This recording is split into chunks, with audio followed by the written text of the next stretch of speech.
Hi folks, you're with Tacitus today, your pushback channel, and thank you for joining this audio, radio, no pictures live stream.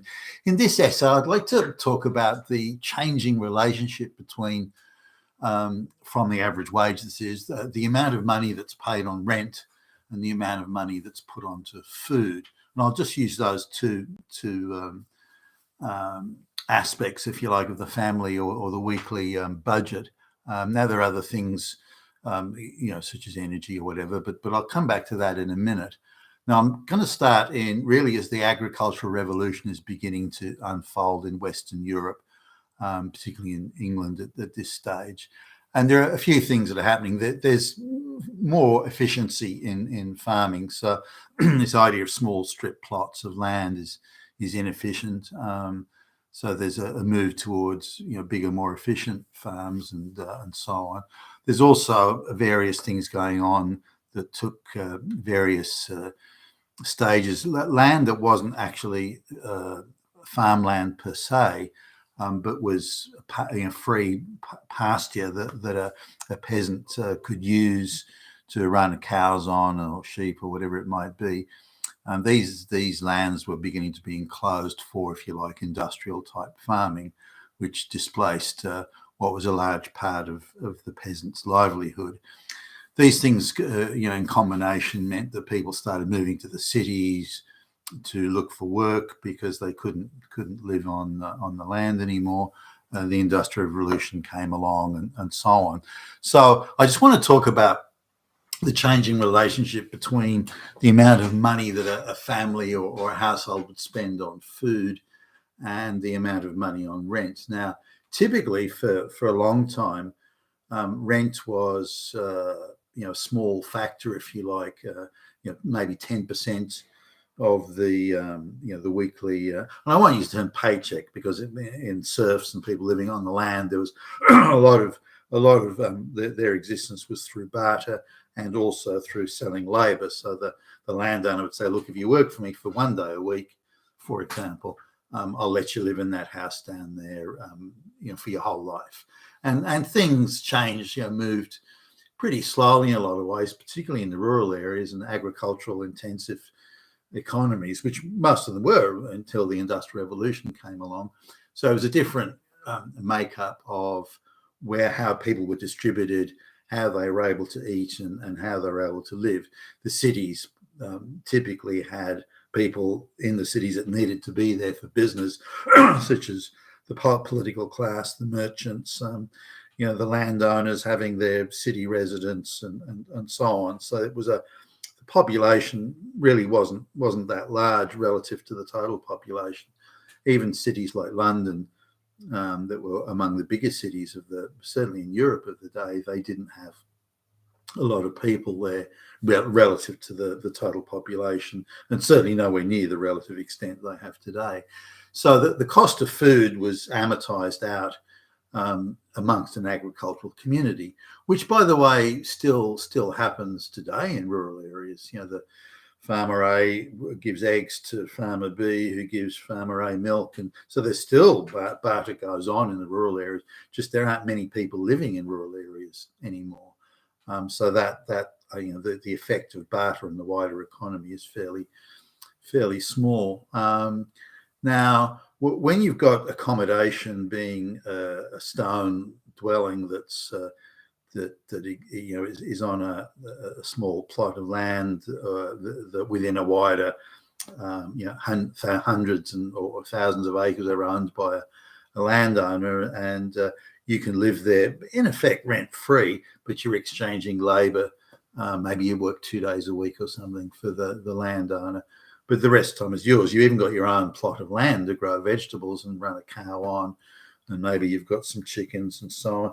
If you want to grind corn or wheat for bread, then you have to use the landowner's windmill to grind the grain, or grinding stone. If you want to, if you happen to have a good year and you've got a surplus of fruit and vegetables you want to sell in the village, then you've got to borrow or rent the landowner's horse and cart and so on. So you have to. But the the amount of money you pay for rent, even if you include your own labour, is quite small. And because you're bartering a lot of the food, then your food cost is quite small. But again, you're paying for that food effectively with your labour to the landowner.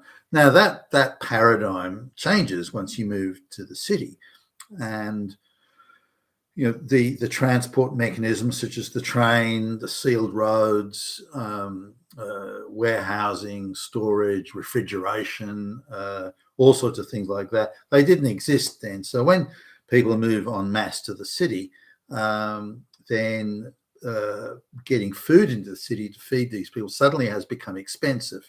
The bartering is gone, the exchanging is gone, the exchange of labour, that's gone. So suddenly you have to actually pay a commercial price for the food, and the food has to be transported along, bad roads. There's no rail. The warehousing is minimal, so you're delivering inefficient small lots of food each day, and so the price of food begins to climb relative to rent. So rent is still, hovering around kind of where it was, but food is now, because people move to the cities from the farms, and again, storage, transport, all that stuff's quite inefficient back in the day.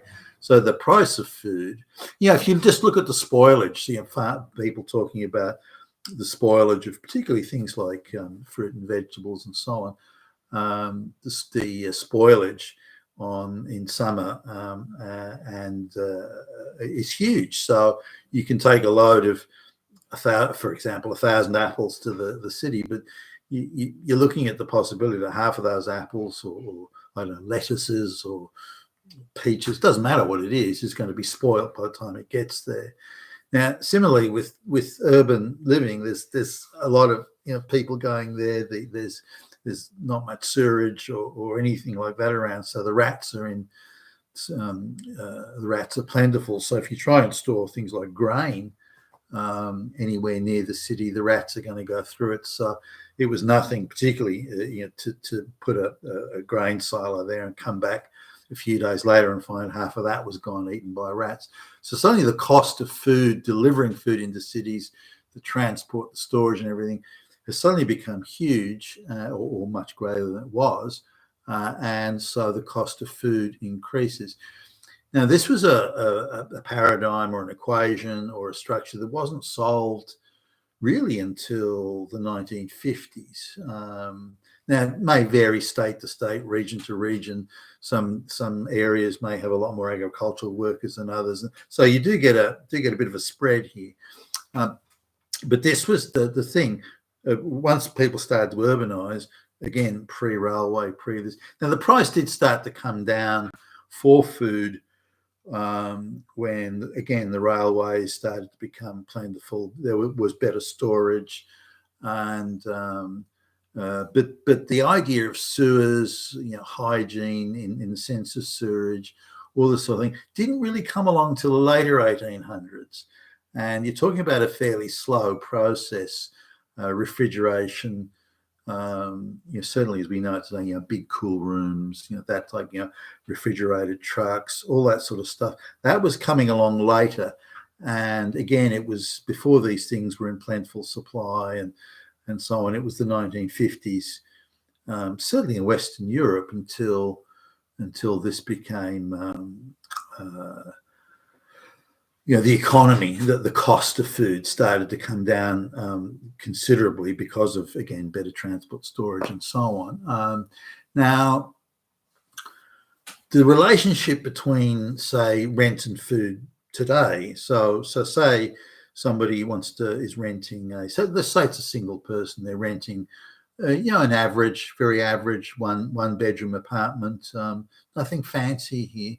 They'll be paying somewhere around, this is in Sydney, they'll be paying somewhere around $450 a week. Now, let's assume they're not eating out at restaurants, or that they've got a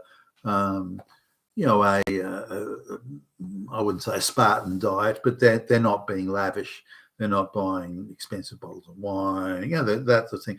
Just looking at the food cost, they could eat reasonably enough for $100 a week. Again, that's so they got to work. They're going to cut their own sandwiches and take them. So it's those sorts of things. They're not going out to have cups of coffee. It's all cups of tea in their place now. So you're looking at 4 to 5 times, depending, say 4 times more on rent than you are on food. Again, this is pretty much a mirror reversal of what it was 100 years ago, or hundreds of years ago. Now, there's a tipping point with the overall budget that when people have especially with food, when the cost of food exceeds approximately 60 to 65% of your weekly budget, then that's when revolutions occur. For example, the French Revolution. No one predicted things could have got out of hand as much as they did. Not that there wasn't discontent, and they said there was, but would it lead to revolution? Executing the king and the queen. I mean, for fuck's sake, that's radical. So, what was the tipping point? And if you sift through the historians' covering of this, because of crop failures, because France was bankrupt, having spent all that money helping America, win the Revolutionary War. Having a large fleet and special siege guns and cannons and everything for Yorktown and all this sort of stuff. The French have spent a shitload of money helping the Americans, supplying arms and goodness knows what. And France was already in a bad place economically, and that pretty much tipped it over the edge. So you've got a bankrupt country. The harvests are bad. They can't afford to buy grain on the open market, and suddenly the price of and we're talking a basic diet of bread here. Suddenly a peasant's household, they're spending more than 65% of their weekly earnings or income on food, and even that's hard to get. They're having to walk long distances to get food, and it's expensive when they get it. That was most historians are saying, well, that was the torch that finally set it off. That was what lit the fuse in the end. Now you could argue about that and debate it, but wherever you notice food prices, people can't eat, they're hungry. Whenever you notice food prices get to a certain level, then that's what set things off. Whether it's the Russian Revolution, that played a huge part there in setting off the conditions for revolution in Russia in 1917 and again in 1918, and pretty much even unrest in England, when mobs would form and riotous mobs, and they would take over certain parts of the country.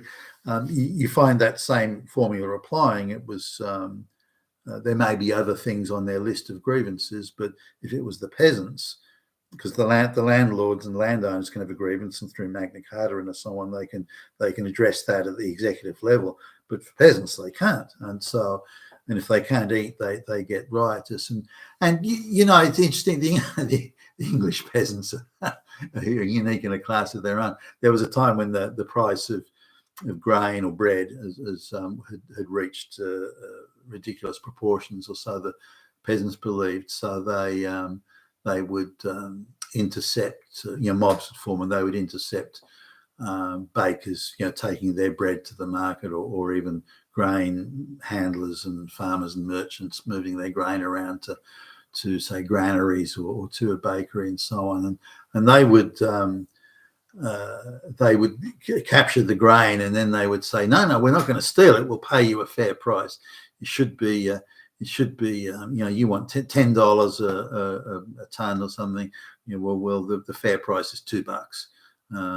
So we'll give you the $2 and then take the grain. It's actually paid for it. They didn't steal it. It's got to, only an English peasant would do that, I think. But anyway, this was the thing, the relationship between rent and food. When food reached a certain price threshold, revolutions, mobs, rioting, and all sorts of things occurred. Now, it's never been in the case of history that I can find, at least, where rent has been the main cost. But if you look at the total amount of, say, an average person's wage budget, rent and food combined always seem to come to about the same amount, give or take, but about the same amount. So if food becomes cheaper, rent becomes more expensive.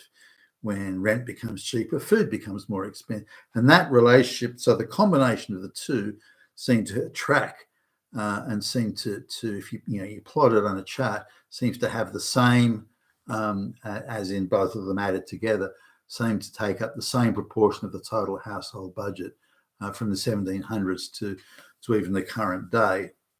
And that's an interesting sort of observation to make.